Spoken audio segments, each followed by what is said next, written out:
Immortal and Martial Dual Cultivation, episode 133. Untuk melihat video selengkapnya, sahabat bisa kunjungi playlist yang telah Sabta Novel sediakan. Yuk mari, kita berimajinasi bersama dan masuk ke alur ceritanya.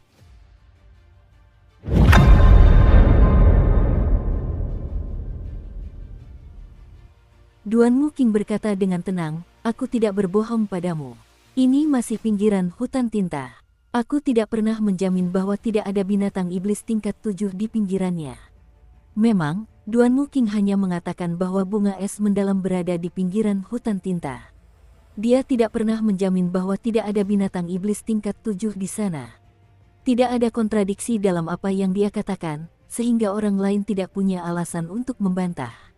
Orang yang mengajukan pertanyaan itu sedang depresi tetapi dia tidak berdaya untuk melakukan apapun.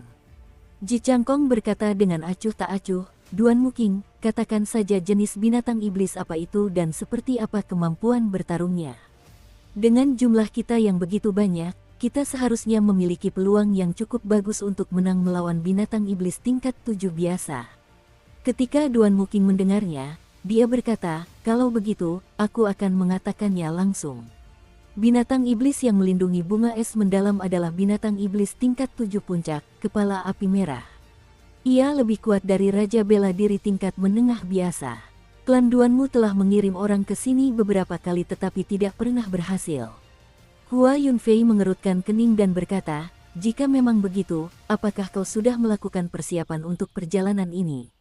Jangan bilang kau menaruh semua harapanmu pada kami. Duanmu King mengangguk. Beberapa kali sebelumnya klan Duanmu mengirim orang, setengah dari mereka tewas dalam perjalanan ke sini. Orang-orang yang tersisa juga mengalami penurunan kemampuan bertarung. Tentu saja, mereka bukanlah tandingan kepala api merah. Namun, kali ini berbeda. Di dalam kelompok kita, setidaknya ada 10 orang yang belum mengalami kerusakan apapun. Karena itu, saya hanya membutuhkan bantuan dari 10 orang ini. Orang-orang yang tersisa dapat membantu mengusir binatang iblis yang datang dari sekitar. Hua Yunfei berkata, kau mengatakannya dengan begitu percaya diri. Tapi kau masih belum memberitahu kami apa kartu truf untuk menghadapi kepala api merah. Ekspresi tenang muncul di wajah Duanmu King yang dingin. Dia berkata dengan lembut, kartu truf, akulah kartu truf untuk operasi ini. Ada pertanyaan lain. Sungguh kata-kata yang berani, pikir semua orang. Namun, setelah dipikirkan kembali, ternyata memang seperti yang dikatakannya. Klan Duanmu dapat menggunakan teknik rahasia untuk menggabungkan kekuatan mereka menjadi satu orang. Ini adalah sesuatu yang hanya bisa digunakan oleh ratu mereka, ini memang kartu truf. Ekspresi aneh terlintas di mata Hua Yunfei. Dia berkata, baiklah, saya tidak punya pertanyaan lagi. Sekarang, beritahu kami 10 orang mana yang Anda butuhkan bantuannya. Ketika orang banyak mendengar ini, mereka pun ikut penasaran. Siapa sebenarnya 10 orang yang sama sekali tidak terluka dan masih memiliki kemampuan bertarung yang lengkap? Duanmu King berkata pelan, saya harap orang-orang yang saya panggil tidak akan menolak undangan saya. Saya hanya akan membuka sisa-sisa sekte api Li jika kita dapat membunuh kepala api merah. Jika tidak, perjalanan kalian semua akan sia-sia. Setelah Duanmu King mengatakan itu, dia mulai menatap kerumunan orang. Kemudian, dia perlahan berseru, Chu Chaoyun, kau tidak punya alasan untuk menolakku, kan? Chu Chaoyun tidak menunjukkan sedikit pun rasa terkejut di wajahnya. Dia tersenyum tipis dan berkata, tentu saja tidak. Ji Changkong, Mu Yansui, Hua Yunfei, Ying Xiao, Yan Cixue, Si Feng, dan Sun Wei, kalian semua tidak punya alasan untuk menolakku, kan? Ketujuh orang yang dipanggil itu tidak mengatakan apapun, dianggap bahwa mereka telah menerima undangan tersebut. Ketujuh orang ini adalah murid kesayangan dari 3 sekte besar atau pewaris klan bangsawan dengan roh bela diri yang diwarisi. Kerumunan itu tidak terlalu terkejut dengan pilihan tersebut. Sudah 8 orang, masih ada 2 orang lagi. Kerumunan mulai mencoba mencari tahu siapa yang belum dipanggil. Tiba-tiba, tatapan Duanmu King terhenti di sebuah sudut tersembunyi. Semua orang menoleh ke arah tatapannya dan menyadari bahwa dia sedang menatap Du Hao. Klan Du di Provinsi Nanling dianggap sebagai klan yang memiliki kekuatan tertentu. Namun, mereka masih jauh dari sebanding dengan 2 klan bangsawan yang mewarisi roh bela diri. Selain itu, Sepanjang perjalanan, Du Hao tidak menunjukkan kemampuan yang luar biasa. Kerumunan terkejut dengan pilihan Duan Muking. Du Hao merasakan tatapan Duan Muking dan dia berkata dengan lembut, "Nona Duanmu, apakah Anda memasukkan saya ke dalam salah satu dari 10 orang itu?" Tatapan Duan Muking sangat tajam, seolah ia bisa melihat menembus semua kepura-puraan Du Hao. Ia membalas dengan sebuah pertanyaan, "Bagaimana menurutmu?" Du Hao menggelengkan kepalanya dalam hati, dia tidak ingin mengungkapkan identitasnya saat ini. Namun, jika dia menolak, akan mudah untuk memancing kemarahan orang banyak. Pemimpin api merah harus mati, jika tidak, kerumunan tidak akan bisa memasuki sisa-sisa Fire Lee Sect. Jika dia tidak mau, dia bisa menggunakan itu sebagai alasan untuk mengucilkannya. Orang-orang yang dipilih sebelumnya jelas tidak bersedia.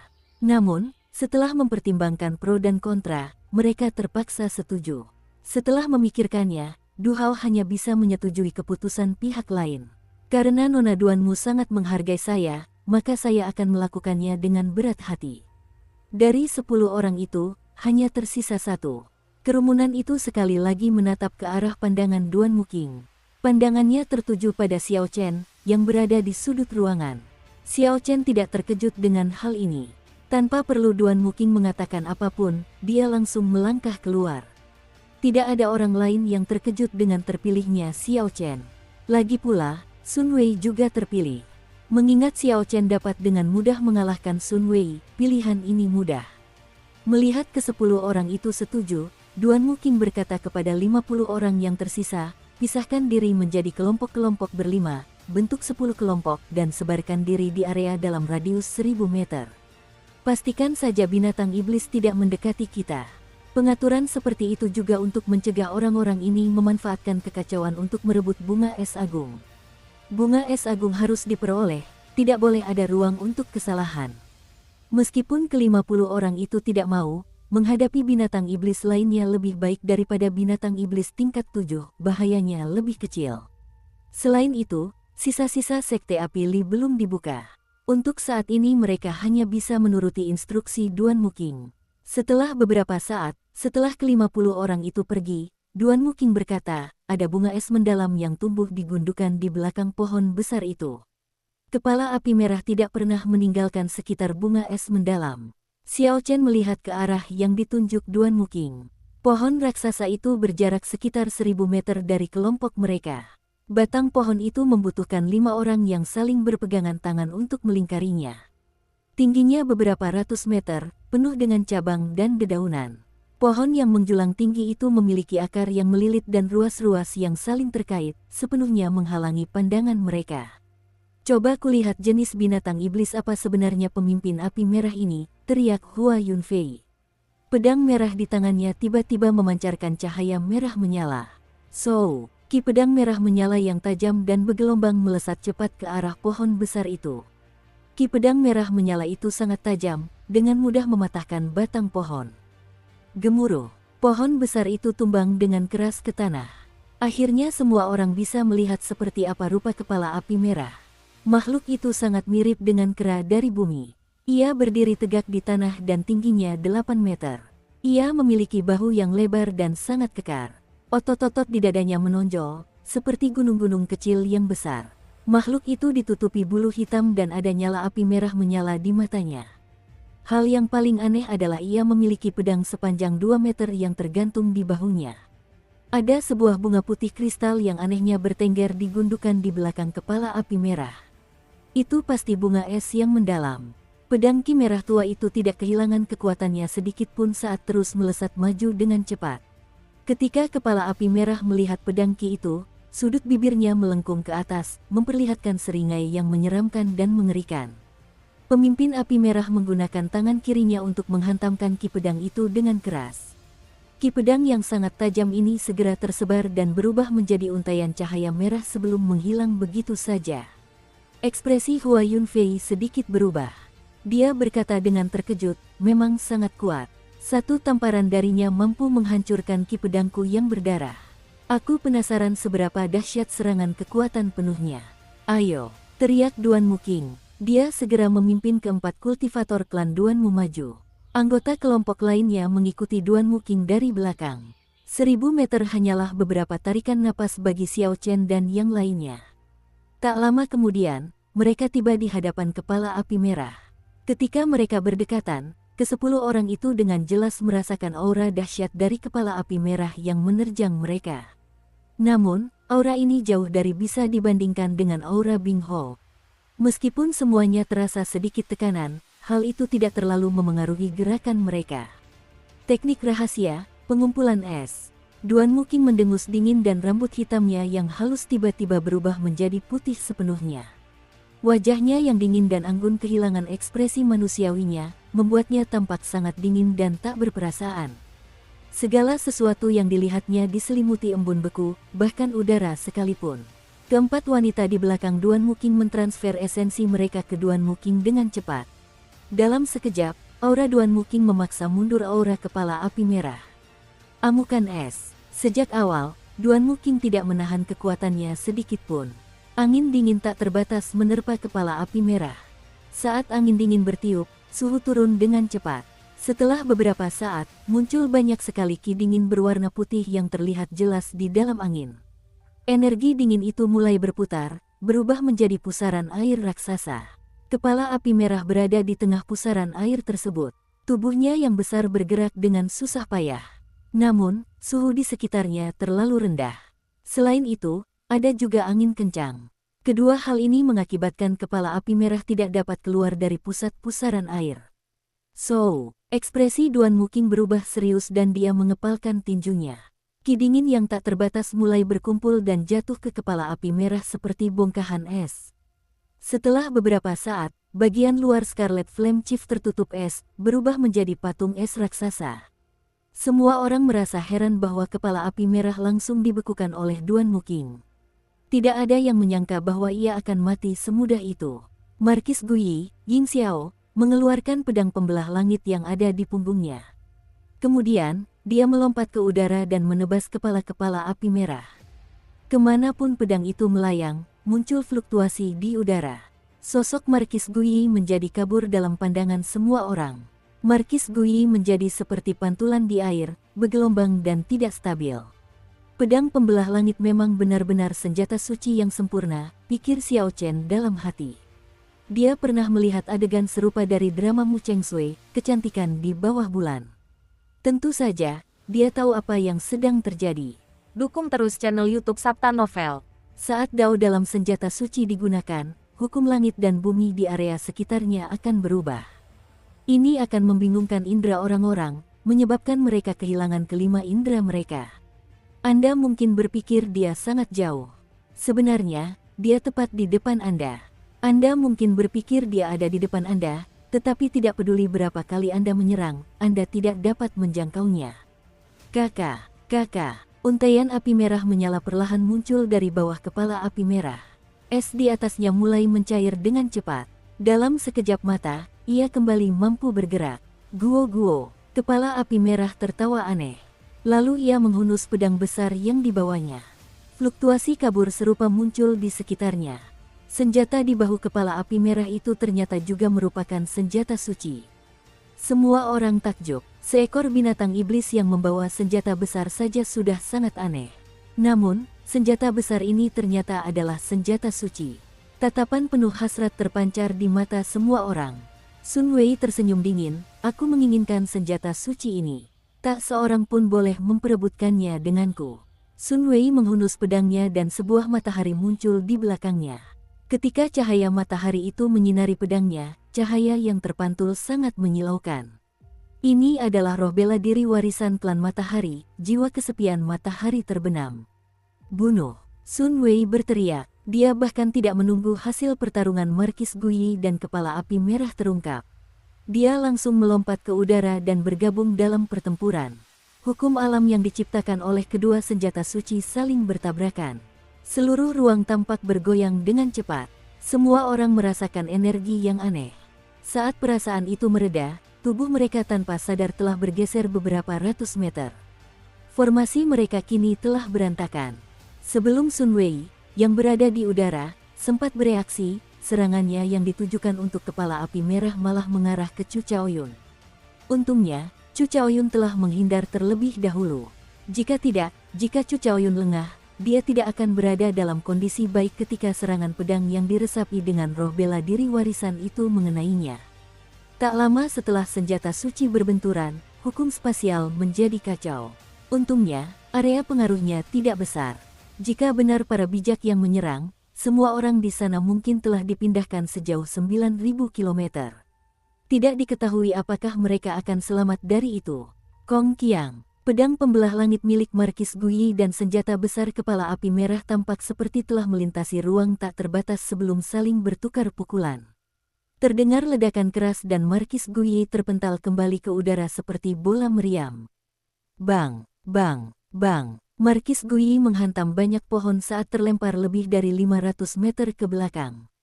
Kemudian, ia jatuh ke tanah dengan keras. Kaki kepala api merah yang besar dan kekar itu bergeser ke belakang di tanah, tidak terangkat untuk melangkah. Dia mengirimkan kekuatan besar ke tanah dan tanah itu mulai bergetar tanpa henti. Kepala api merah tergelincir hingga berada di depan gundukan itu. Baru kemudian tubuhnya yang besar perlahan berhenti. Duan Muking berkata, "Jangan berkonfrontasi langsung dengannya. Kepala api merah adalah binatang iblis yang mengandalkan kekuatan. Bahkan Raja Bela Diri tingkat unggul pun tidak akan mampu menahan kekuatan sebenarnya." Ketika mendengar itu, kelompok tersebut terkejut dengan kekuatan Markis Guyi. Seberapa kuatkah dia sampai mampu mendorong kepala api merah sejauh 100 meter? Huci, kepala api merah menstabilkan dirinya. Kemudian kakinya yang besar menghantak tanah. Seluruh hutan mulai bergetar. Ia melompat di udara, menebas Mu Yansui dengan pedangnya secepat kilat. Tampaknya kepala api merah ini juga memiliki penilaian dan kecerdasan yang menakjubkan. Ia dapat mengetahui bahwa Duan Muking sulit dihadapi, jadi ia tidak menyerangnya terlebih dahulu. Sebaliknya, ia memilih untuk menyerang Mu Yansui yang lebih lemah terlebih dahulu. Ekspresi Mu Yansui tidak berubah. Dia hanya melompat ke udara dan menghunus pedangnya. Kecepatannya lebih cepat daripada kepala api merah. Meskipun dia bergerak lebih lambat, dalam sekejap, dia menyerang setidaknya 100 kali.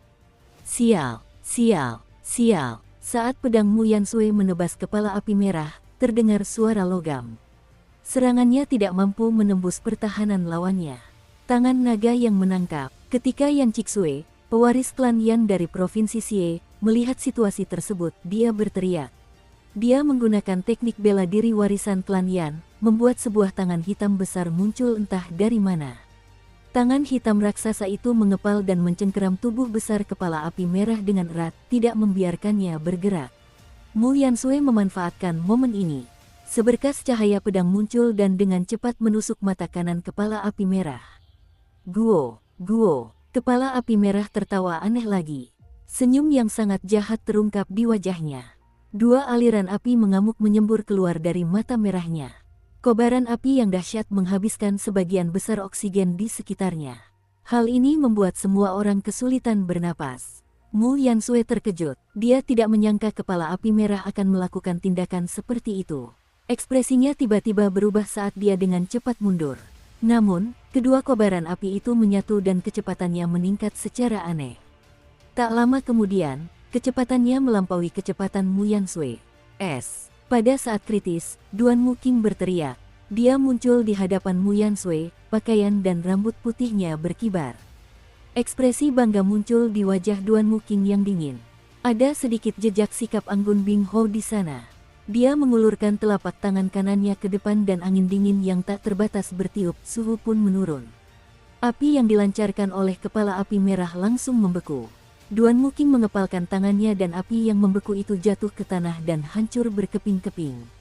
Terima kasih banyak. Mu Yansui mengungkapkan rasa terima kasihnya, lalu memanfaatkan kesempatan itu untuk segera pergi dan mendarat di tanah. Kepala api merah meraung marah, suaranya menggema kemana-mana, menyebabkan dedaunan di sekitarnya berguguran ke tanah. Angin kencang bertiup dan dedaunan yang berguguran itu menari-nari di udara. Bang! Urat-urat hitam menonjol di tubuh kepala api merah, berusaha melepaskan diri dari tangan hitam yang memegangnya. Yan Cixue memasang ekspresi serius sambil memegangnya dengan erat. Namun, ketika kepala api merah berteriak, terdengar suara ledakan dari tulang-tulangnya. Tubuhnya ternyata lebih besar, bahunya bergetar dan mendorong tangan hitam itu dalam sekejap. Yan Cixue langsung muntah darah, wajahnya pucat pasi. Dia segera meminum pil obat dan mundur ke belakang.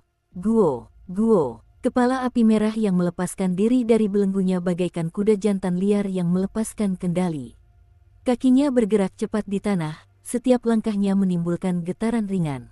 Dengan kekuatan sebelumnya, kepala api merah mampu membuat Markis Guyi terpental hanya dengan satu tebasan pedang. Sekarang kekuatannya telah meningkat, mungkin tidak ada yang mampu menangkis serangannya. Dengan sebuah pemikiran dari Duan Muking, wujud es pun diperlihatkan. Tiba-tiba, kepingan salju berjatuhan dari langit. Dinding es muncul dari tanah, menghalangi kepala api merah. Hal ini memberi waktu kepada yang lain untuk menciptakan peluang menyerang. Bang. Tubuh besar kepala api merah itu bagaikan gunung kecil. Dinding es tebal, yang sebelumnya mampu menahan serangan Xiao Chen dan Sun Wei secara bersamaan, seperti ranting mati di pohon di hadapan serangan kepala api merah, semuanya hancur berkeping-keping. Salju turun semakin lebat. Butiran salju yang lembut sudah sebesar bulu angsa. Tanah di hutan tertutup lapisan salju yang tebal. Seolah-olah musim dingin telah tiba. Ketika kondisi es Duan Muking diperlihatkan hingga batasnya, angin dan salju yang tak terbatas berkumpul. Dinding es yang lebih kuat dari sebelumnya pun muncul. Perubahan tak terbendung dari kepala api merah akhirnya terhenti. Ketika tubuhnya yang besar menabrak dinding es yang besar, ia terpental kembali dengan suara keras. Namun, sebelum kelompok itu bisa berbahagia, kepala api merah melancarkan serangan pedang sambil terbang mundur. Dinding es terbelah menjadi dua. Namun, Duan Muking telah mencapai tujuannya, dia berhasil menunda kepala api merah. Permainan pedang astral, cahaya abadi. Ji Changkong berteriak dan seluruh hutan menjadi gelap gulita.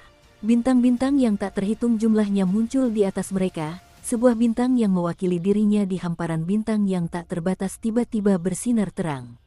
Secercah cahaya cemerlang turun, menembus 9 langit. Begitu cahaya itu mendarat, tangan kanan Ji Changkong mengarahkan pedangnya ke udara. Cahaya itu langsung memanjang menjadi cahaya pedang. Saat cahaya pedang itu terungkap, bintang-bintang di langit meredup. Di hadapan cahaya abadi ini, tidak ada sumber cahaya lain yang berani memancarkan cahayanya, mengganggu pancaran cahayanya. Saat pedang itu diperlihatkan, cahayanya menerangi 9 langit, bintang-bintang meredup. Hanya cahaya pedang inilah yang ada. Inilah teknik pedang warisan klan Ji, permainan pedang astral. Setahun yang lalu, Xiao Chen tercengang ketika melihat Ji Changkong melakukan gerakan ini. Kali ini, Xiao Chen melihat sesuatu yang lebih dalam lagi. Dengan roh bela diri bintang pagi milik Ji Changkong, membangkitkan misteri bintang pagi, dan kemudian menggunakan kekuatan ini untuk mengeksekusi teknik pedang yang luar biasa. Sesepuh klan Ji yang menciptakan teknik pedang ini pastilah seorang jenius. Adegan ini sangat besar, mencakup seluruh alam semesta. Menurut Xiao Chen, meskipun teknik pedang ini memiliki kekuatan yang mengejutkan, belum tentu sempurna. Kekuatan alam semesta seharusnya tidak terbatas pada ini saja. Boom! Saat Xiao Chen sedang berpikir, cahaya pedang yang menyerupai pilar menghantam dada kepala api merah. Semburan darah yang mengerikan keluar dari dadanya, darah hitamnya mengalir deras seperti air mancur. Semua orang bersukacita dalam hati mereka, mereka akhirnya benar-benar melukai kepala api merah, mereka melihat harapan kemenangan. Pecahkan es. Duan Muking memanfaatkan kesempatan ini dan berteriak. Semua salju di udara berkumpul. Setelah beberapa saat, salju itu berubah menjadi burung es raksasa. Burung es itu membentangkan sayapnya dan meraung. Burung itu tampak sangat hidup dan nyata saat terbang ke arah kepala api merah bersama dengan angin dingin. Pembaptisan cahaya abadi menyebabkan kepala api merah mengalami luka yang signifikan. Tubuhnya yang semula cepat mulai melambat. Kilatan cahaya muncul di mata Xiao Chen saat dia melihat dengan saksama. Dia menyadari bahwa bukan itu masalahnya. Bukan cahaya pedang Ji Changkong yang memperlambat kepala api merah. Sebaliknya, itu adalah akibat dari kondisi es Duan Muking. Awalnya, dampaknya tidak terlalu besar. Namun, seiring waktu berlalu, efeknya semakin menumpuk. Hal ini terutama terjadi setelah kepala api merah terluka, efeknya sangat jelas. Xiao Chen melihat keempat wanita yang mengikuti Duan Muking berdiri berjauhan, masing-masing di sudut. Terdapat formasi es di bawah kaki mereka. Mereka menggabungkan berbagai macam teknik rahasia misterius. Energi terus mengalir ke Duan Muking. Hal ini memungkinkan kekuatan wujud esnya meningkat ke tingkat yang mengerikan. Selain itu, kendali Duan Muking atas negara ini telah mencapai tingkat mengendalikannya secara bebas. Dia memusatkan semua tekanan pada kepala api merah. Yang lain sama sekali tidak merasakan tekanan apapun yang berasal dari kondisinya. Jika bukan karena pemahaman mendalam Xiao Chen tentang berbagai kondisi, akan sulit baginya untuk memahami misteri di balik ini. Pemimpin api merah itu sangat cerdas. Ia segera menyadari misteri yang ada di dalamnya. Ia meraung marah dan kobaran api yang dahsyat berkobar di matanya. Boom! Pemimpin api merah mengayunkan pedang besarnya dan pedang itu menyala dengan kobaran api yang dahsyat. Api itu sangat terang dan dikelilingi oleh api hitam. Api pemimpin api merah sebenarnya telah menunjukkan tanda-tanda berubah menjadi api iblis. Kepala api merah berusaha sekuat tenaga untuk melompat ke depan. Ia mengubah cengkeramannya menjadi cengkeraman dua tangan dan api menyembur keluar. Burung es raksasa itu hancur berkeping-keping menjadi serpihan es yang tak terhitung jumlahnya. Begitu burung es itu hancur berkeping-keping, kepala api merah menancapkan pedangnya ke tanah. Api merah menyala muncul di area seluas 10 meter di sekitarnya, mengeluarkan asap hitam. Xiao Chen berdiri di kejauhan ketika dia melihat semua ini. Dia bergumam pada dirinya sendiri, api itu telah menghalangi wujud es Duan Muking. Tidak, tunggu, itu bukan terhalang, tapi terbakar habis.